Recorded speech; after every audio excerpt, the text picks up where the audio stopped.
Ya. Assalamualaikum warahmatullahi wabarakatuh. Kami dari kelompok 6, di sini kami akan menjelaskan tentang sistem endomembran. Tapi sebelum itu, izinkan kami memperkenalkan anggota kelompok kami. Dimulai dari Perkenalkan, nama saya Paulina Rahma. Perkenalkan, nama saya Nuriza Azharo. perkenalkan nama saya Muhammad Dimas Maulana. Saya Mbak Ibradita.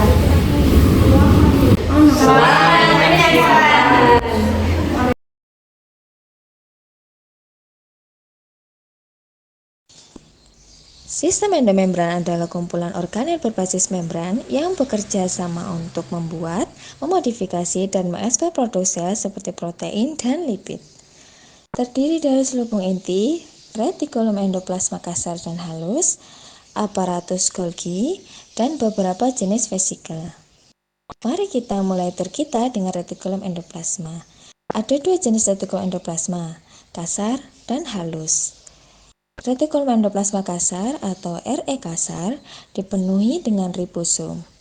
Ribosom inilah yang membuat RE kasar tampak kasar. Ribosom bertanggung jawab untuk memproduksi protein yang dikemas ke dalam vesikel pengangkut dan dibawa ke aparatus Golgi. Retikulum endoplasma halus tidak memiliki ribosom pada permukaannya. Ini bertanggung jawab untuk detoksifikasi bahan kimia berbahaya dan bertanggung jawab untuk produksi lipid, yang juga dikemas ke dalam vesikel transportasi dan dikirim ke aparatus Golgi.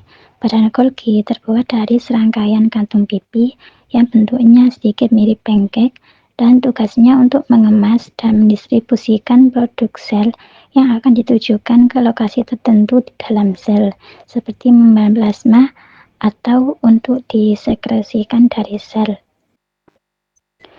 Aparatus Golgi juga dapat disebut sebagai kantor pos dari sel. Misalnya, beberapa protein dari retikulum endoplasma kasar dimodifikasi oleh aparatus Golgi menjadi enzim pencernaan yang dikemas dalam jenis vesikel khusus yang disebut lisosom. Tugas lisosom ini adalah menyatu dengan vesikel lain yang berasal dari membran plasma. Enzim pencernaan lisosom kemudian memecah isi vesikel dan melepaskan nutrisi untuk sel. Bahan sel lain yang meninggalkan aparatus Golgi mungkin akan disekresikan dari sel. Misalnya, beberapa mungkin berupa hormon yang membantu regulasi tubuh, sementara yang lain mungkin berupa protein yang menjadi bagian dari bahan yang mengelilingi sel. Sebelum produk ini dikeluarkan dari sel, produk tersebut harus dikemas terlebih dahulu ke dalam vesikel sekretorik. Vesikel tersebut kemudian menyatu dengan membran plasma dan melepaskan isinya ke lingkungan luar. Sistem endomembran dapat sedikit dimodifikasi untuk memenuhi kebutuhan spesifik setiap sel. Misalnya, sel otot biasanya memiliki RE yang lebih kasar karena kebutuhannya akan protein. Sedangkan sel hati biasanya mengandung RE yang lebih halus karena perannya dalam detoksifikasi. Terlepas dari modifikasi ini, pergerakan material dalam sistem endomembran pada dasarnya sama untuk semua sel eukariotik.